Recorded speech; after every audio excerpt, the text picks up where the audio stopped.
Maayong udto, ako si Monching Austero. Kini ang Sugbo News Update Live.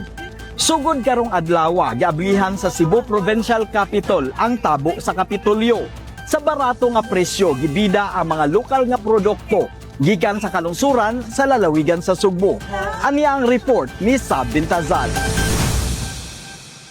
Sa pagsaulog sa ika-450 city nga founding anniversary sa probinsya sa Sugbo, giisa ang mga bandila sa 44 kalungsod ug 7 ka syudad sa lalawigan sa Sugbo. Si Governor Pambari 4 ang nangulo sa pag-abli sa mga kalihukan sa usa ka bulan nga kasaulugan sa anibersaryo sa Kapitolyo.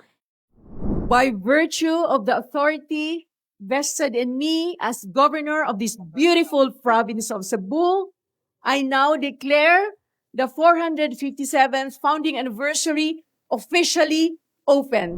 Uban sa mga opisyalis, gibisita sa gobernador ang tabo sa Kapitolyo. Gitanaw ni Governor Pambari 4 ang mga booth o stall sa kalungsuran nga nagpasundayag og mga local products. Guys, sa Moalboal, dili lang ang mayor ang sweet.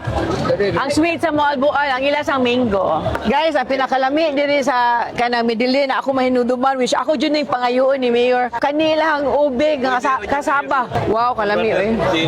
Oh yeah. Lami kayo. Karon pa ko nakaswag dragon fruit ha, nga shake ha. Ang doon na ay dragon fruit, ang klase na dragon fruit. Lupigan man sa ang empanada sa Ilocos, ani? Oh, wala One at take one. Yeah, kami kayo. Daghan kay nindot produkto diri nga wala kabalo ang mga tao.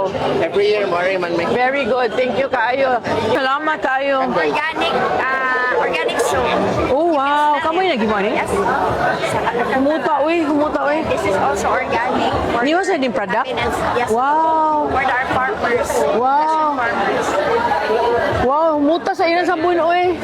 Sa tabo sa Kapitolyo, daghang mga baligya ang mapalit sa barato nga presyo. Ang tabo sa Kapitolyo hangtod pa Biyernes dinhi sa Cebu Provincial Capitol Compound. Manginlabot, magpakabana, tungod kay ato ang Sugbo. Ako si Sab Bintazal.